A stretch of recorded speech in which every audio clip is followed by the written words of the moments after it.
എല്ലാവർക്കും നമസ്കാരം. ഇന്ന് നമുക്ക് ലക്നൌവി സ്റ്റൈലിലെ ചിക്കൻ ബിരിയാണി എങ്ങനെയാണ് ഉണ്ടാക്കുന്നത് നോക്കാം. ഈ ബിരിയാണിക്ക് ഒരുപാട് പ്രത്യേകതകളുണ്ട്. നമ്മുടെ ബിരിയാണി പോലെയല്ല, നല്ലൊരു മണമാണ്. ആ മണം കിട്ടാൻ വേണ്ടിയിട്ട് പുതിനയിലോ മല്ലിയിലോ തക്കാളി ഒന്നും തന്നെ വേണ്ട. ഇതിൽ ചേർക്കുന്ന സ്പെഷ്യൽ കൂട്ടാണ്. അപ്പോൾ അധികം താമസിയാതെ ഈ ബിരിയാണി എങ്ങനെയാണ് തയ്യാറാക്കുന്നത് നോക്കാം. അപ്പോൾ നമ്മളിവിടെ 1200 ഗ്രാം ചിക്കൻ എടുത്തിട്ടുണ്ട്. 1 കിലോയും 200 ഗ്രാമുമാണ്. അപ്പോൾ നന്നായിട്ട് കഴുകി വലിയ പീസുകളാക്കി വെച്ചിട്ടുള്ളതാണ്. ഇതിലേക്ക് ആവശ്യത്തിനുള്ള ഉപ്പിട്ട് കൊടുക്കാം. ആദ്യം നമ്മൾ ഈ ചിക്കൻ ഒന്ന് പുരട്ടി വെക്കണം. അപ്പോൾ അതിലേക്ക് നമ്മൾ മുഴുവനെയാണ് മസാലകൾ ചേർക്കുന്നത്. അപ്പോൾ നമ്മളിപ്പോൾ ഒരു 3 ഏലക്ക ഒന്ന് ചതച്ചിട്ട് ഇട്ടെടുത്തിട്ടുണ്ട്. അതുപോലെ ഒരു ജാതി പത്രി നന്നായിട്ടൊന്ന് പൊടിച്ചിട്ട് ഇട്ട് കൊടുക്കുന്നുണ്ട്. അതുപോലെ 3 ഗ്രാമ്പു, പിന്നെ ഒരു കഷ്ണം പട്ട ഇതുപോലെ കൈവച്ചിട്ട് ഒന്ന് കഷ്ണിച്ച് ഇട്ട് കൊടുക്കാം. ഇനി നമ്മൾ ഇതിലേക്ക് ഒരു മീഡിയം സൈസിലുള്ള ഇഞ്ചിയും ഒരു കുടം വെളുത്തുള്ളിയും കുറച്ച് വെള്ളം കൂടെ ഒഴിച്ചിട്ട് നന്നായിട്ട് പേസ്റ്റ് പോലെ അരച്ചിട്ടുള്ളതാണ്. അതിൽ നിന്നും ഒരു 3-4 ടേബിൾ സ്പൂൺ ഇപ്പം നമുക്ക് ഒഴിച്ചു കൊടുക്കാം. ബാക്കി നമുക്ക് പിന്നീട് ചേർക്കാം. ഇനി ഇതിലേക്ക് നമ്മളൊരു 1/4 കപ്പ് അധികം പുളിയില്ലാത്ത തൈര് എടുത്തിട്ടുണ്ട്. ഒരുപാട് പുളിയുള്ളതായാലും കുഴപ്പമൊന്നുമില്ല. അപ്പോൾ തൈരൊന്ന് ഉടച്ചിട്ടാണ് നമ്മളിതിലേക്ക് ഇട്ട് കൊടുത്തിട്ടുള്ളത്. ഇനി ഇതെല്ലാം കൂടി നന്നായിട്ടൊന്ന് മിക്സ് ചെയ്യണം. അതിന് മുൻപായിട്ട് നമ്മളിതിലേക്ക് ഒരു 1/2 ടീസ്പൂൺ ഗരം മസാല, അല്ലാന്നുണ്ടെങ്കിൽ ബിരിയാണി മസാല ഏത് വേണമെങ്കിലും നിങ്ങൾക്ക് എടുക്കാവുന്നതാണ്. ബിരിയാണി മസാല എങ്ങനെയാണ് തയ്യാറാക്കുന്നത് നമ്മൾ ഇതിന് മുൻപായിട്ട് ചിക്കൻ ബിരിയാണിയിൽ കാണിച്ചിട്ടുണ്ട്. ഗരം മസാലയുടെ റെസിപ്പി ഞാൻ ലിങ്കിൽ കൊടുക്കാം. ഇനി ഇതിലേക്ക് നമ്മൾ എക്സ്ട്രാ ആയിട്ട് കുറച്ച് ഏലക്കാപ്പൊടിയും അതുപോലെ തന്നെ നമ്മൾ ജാതി പത്രിയുടെ അകത്തിരിക്കുന്ന ജാതിക്കയുടെ പൊടി ഇട്ട് കൊടുക്കുന്നുണ്ട്. അപ്പോൾ ഇത് രണ്ടും ഈ ബിരിയാണിയുടെ ഒരു സ്പെഷ്യൽ ഇൻഗ്രീഡിയൻ്റ് ആണ്. അപ്പോൾ അത് നിങ്ങൾ തീർച്ചയായിട്ടും ഇതിൽ ചേർക്കണം. അതിനുശേഷം നമ്മൾ നന്നായിട്ട് മിക്സ് ചെയ്യാം. അങ്ങനെ പ്രത്യേകിച്ച് അളവൊന്നുമില്ല. 1/4 ടീസ്പൂൺ മുതൽ 1/2 ടീസ്പൂൺ വരെ ചേർക്കാം. ഇനി നമ്മളൊരു പാത്രത്തിലേക്ക് 3 ടേബിൾ സ്പൂണിന് മുകളിൽ വെജിറ്റബിൾ ഓയിലോ നെയ്യോ ഒഴിച്ചു കൊടുക്കാം. ഇത് നിങ്ങളുടെ ഇഷ്ടമാണ്. എണ്ണ ചൂടായി വന്നപ്പോഴത്തേക്ക് നമ്മൾ 3 സവാള വളരെ തിന്നായിട്ട് അരിഞ്ഞത് ഇതിലിട്ട് നന്നായിട്ടൊന്ന് ഫ്രൈ ചെയ്തെടുക്കണം. നല്ല ഗോൾഡൻ ബ്രൗൺ ആകുന്നവരെ ഫ്രൈ ചെയ്ത് എടുക്കണം. കൂടുതൽ എണ്ണയിലിട്ട് ഫ്രൈ ചെയ്ത് കോരിയാലും മതിയാകും. കുറച്ച് ഉപ്പും കൂടെ ഇട്ട് കൊടുക്കാം. ഈ ബിരിയാണിയിൽ കുറച്ച് ഓയിലി ബിരിയാണിയാണ്. അപ്പോൾ ഓയിൽ നിങ്ങളുടെ ഇഷ്ടത്തിന് കൂട്ടോ കുറയ്ക്കുക ചെയ്യാവുന്നതാണ്. അപ്പോൾ നമ്മുടെ ഉള്ളിയൊക്കെ ഇപ്പോൾ ഒരു ഗോൾഡൻ ബ്രൗൺ നിറമായി വന്നിട്ടുണ്ട്. ഈ സമയത്ത് നമുക്കിനി ഇതിലേക്ക് നമ്മൾ നേരത്തെ കുറച്ച് ഇഞ്ചി വെളുത്തുള്ളി പേസ്റ്റ് മാറ്റി വെച്ചിട്ടുണ്ട്. അപ്പോൾ അത് ഇതിലേക്ക് മുഴുവനായിട്ട് ഇട്ട് കൊടുക്കാം. പകുതി നമ്മൾ ചിക്കനിൽ മാരിനേറ്റ് ചെയ്തു, ബാക്കി ഇപ്പോൾ ചേർത്ത് കൊടുക്കാം. അപ്പോൾ ഈ മസാലയുടെ ഒക്കെ പ്രത്യേകത എന്ന് പറയുമ്പോൾ നല്ല മസാല നന്നായിട്ട് വഴണ്ട് അത് നല്ല പേസ്റ്റ് പോലെ ആകണം. ഒരുപാട് മസാലയുള്ളൊരു ബിരിയാണിയും അല്ല ഇത്. ഇനി ഇതിലേക്ക് 1 ടീസ്പൂൺ കാശ്മീരി മുളക് പൊടിയാണ് നമ്മൾ ഇട്ട് കൊടുക്കുന്നത്. അപ്പോൾ മുളക് പൊടി ഓപ്ഷണലാണ്, വേണമെങ്കിൽ ചേർത്താൽ മതി. ഇതിനോടൊപ്പം തന്നെ നമ്മളിതിലേക്ക് കുറച്ച് ജാതിക്കപ്പൊടിയും അതുപോലെ തന്നെ കുറച്ച് ഏലക്കപ്പൊടി ഇട്ട് കൊടുക്കാം. മുളക് പൊടി ഓപ്ഷണലാണെന്ന് പറയാൻ കാരണം ഇത് ഒരുപാടങ്ങ് സ്പൈസി ആയിട്ടുള്ള ബിരിയാണി അല്ല. എങ്കിൽ കൂടി നമുക്ക് കുറച്ച് സ്പൈസൊക്കെ വേണമെന്നുണ്ടെങ്കിൽ നിങ്ങൾക്ക് സ്പൈസ് ലെവൽ അഡ്ജസ്റ്റ് ചെയ്യാം മുളക് പൊടിയിൽ.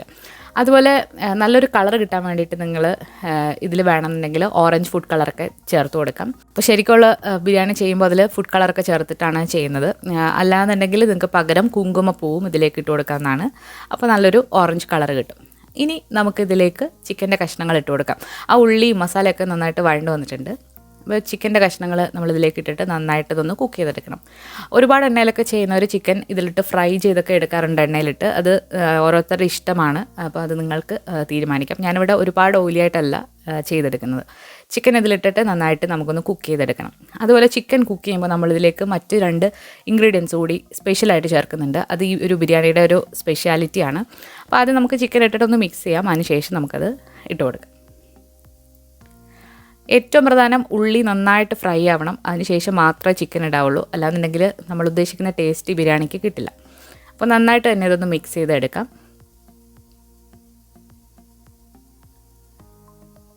ഇപ്പോൾ മല്ലിയില പുതിനയില ഒന്നും ചേർക്കാതെ എങ്ങനെയാണ് ബിരിയാണിക്ക് ആ സ്മെല്ല് കിട്ടുന്നതെന്ന് നിങ്ങൾക്ക് സംശയം ഉണ്ടാകും. പക്ഷേ എനിക്ക് ആദ്യം ഒരു സംശയം ഉണ്ടായിരുന്നു.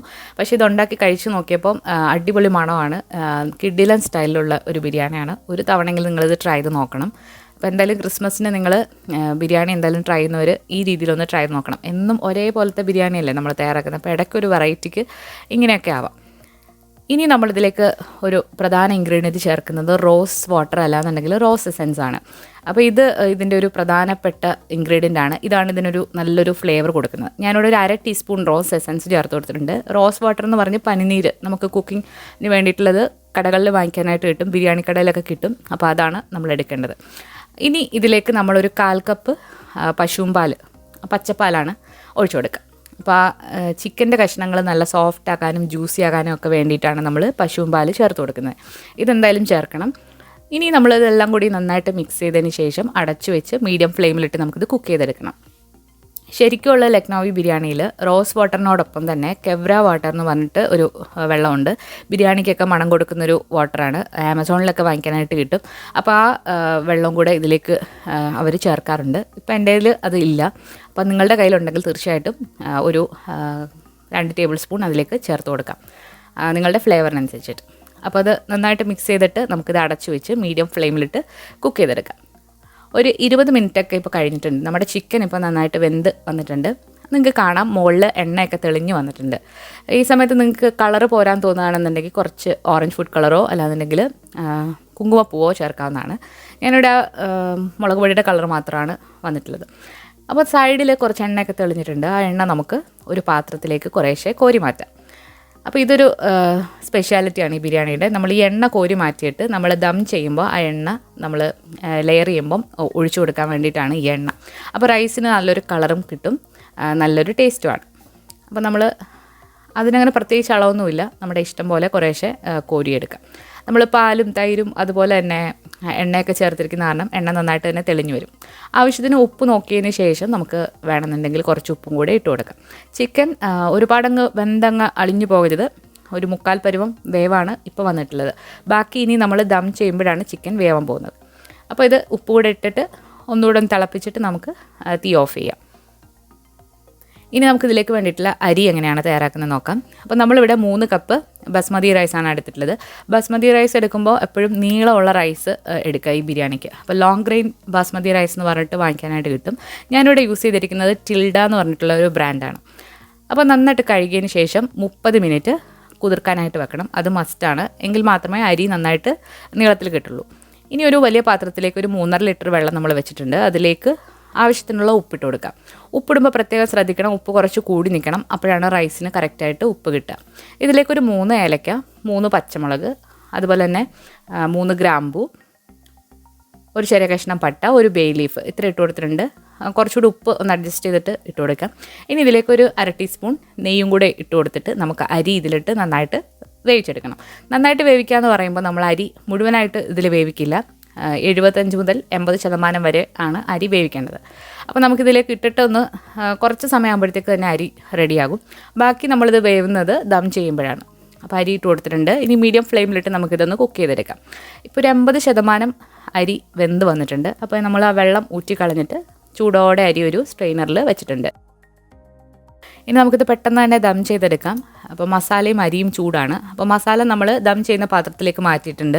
അതിന് മുകളിലായിട്ട് അരി ഇട്ട് കൊടുക്കുക. മസാലയിൽ ഇത്രയും വെള്ളം തന്നെ വേണം, കാരണം എന്നാൽ മാത്രമേ ദം ചെയ്യുമ്പം ആ ആവിയൊക്കെ റൈസിലേക്ക് കയറിയിട്ട് നല്ല ടേസ്റ്റ് റൈസിന് കിട്ടുള്ളൂ.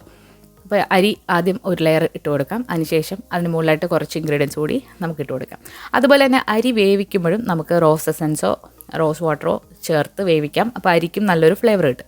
ഞാൻ അത് ഒഴിച്ചു കൊടുത്തിട്ടുണ്ടായിരുന്നു. അത് എഡിറ്റ് ചെയ്തപ്പോൾ അത് സ്കിപ്പായിപ്പോയി.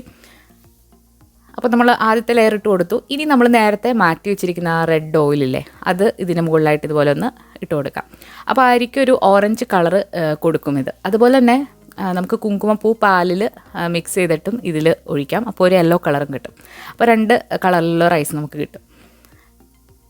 അപ്പോൾ അതിട്ട് കൊടുത്തു. ഇനി നിങ്ങളുടെ കയ്യിൽ ഉണ്ടെങ്കിൽ മാത്രം കുറച്ച് ഫ്രൈഡ് ഓണിയൻ ഇട്ട് കൊടുക്കാം. അത് തികച്ചും ഓപ്ഷണലാണ്.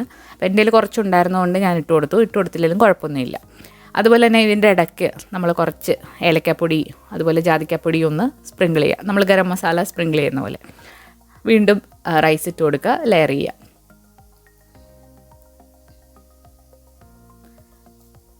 ഇതെപ്പോഴും ലോങ് ഗ്രെയിൻ ബസ്മതി റൈസിൽ ചെയ്യുമ്പോഴാണ് കറക്റ്റ് ലുക്ക് കിട്ടുക.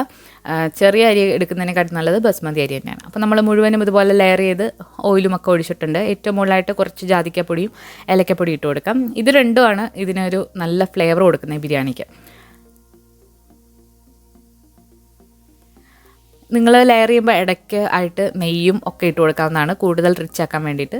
അത് ഓരോരുത്തരുടെ ഇഷ്ടമാണ് എത്ര ഓയിൽ യൂസ് ചെയ്യണം എന്നുള്ളത്. ഇനി നമുക്കിതിലേക്കൊരു അലുമിനിയം ഫോയിലോ അല്ലാന്നുണ്ടെങ്കിൽ മൈദമാവ് കുഴച്ചിട്ട് സൈഡിലൊന്ന് സീൽ ചെയ്ത് കൊടുക്കാം. ഇനി നമ്മളിത് ബാക്കി ദമ്മാണ് ചെയ്യാൻ പോകുന്നത്. ഈ പാത്രം ഇനി ഒരു ദോശത്തവയുടെ മുകളിൽ വെച്ചിട്ട് ചെറുതീയിലിട്ട് 30 മിനിറ്റ് ഒന്ന് ദം ചെയ്തെടുക്കണം. ഓവൻ ഉണ്ടെങ്കിൽ 180 ഡിഗ്രിയിൽ 2 കോയിലും ഹീറ്റാക്കിയതിന് ശേഷം 30 മിനിറ്റ് ഇത് ബേക്ക് ചെയ്തെടുക്കാം. അപ്പോൾ നമ്മളിവിടെ ഓവനിൽ വെച്ചിട്ടാണ് ഇത് ബേക്ക് ചെയ്തെടുത്തിട്ടുള്ളത്.